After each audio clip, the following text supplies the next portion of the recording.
How to take the crown out from an VK64 movement is always with Seiko movement. You will have a small hole somewhere down there where you need to push and pull the crown out.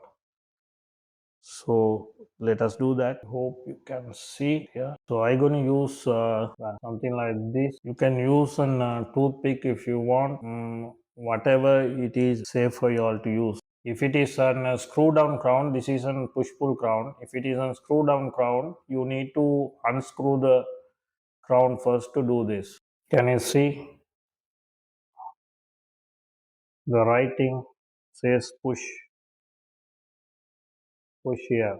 Guys, please subscribe to the channel to help the channel. Many of you watching the video have not subscribed to the channel. Your subscription gonna help the channel because that is how the algorithm works. So there is one kind request from me. This is how you remove stem from an VK64 movement. Find this push button here and just give it a little pressure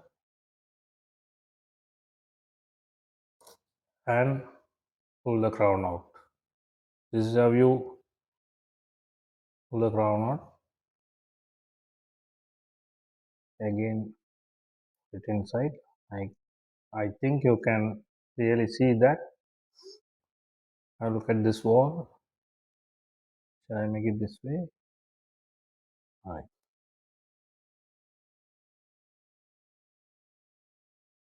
You need to keep the crown at first position. That means you don't pull it at all.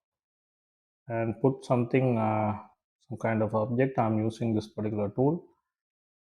Put it inside and push it.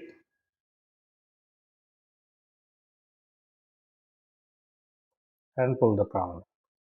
This is how you take the stem out from an VK64 movement. I'll show you one more time. Let's put the crown back in. I think this way it is more clear, right? You put object in this hole and push it little firmer. You need to push it little firmer than an NH35. Okay, that's how you take it out.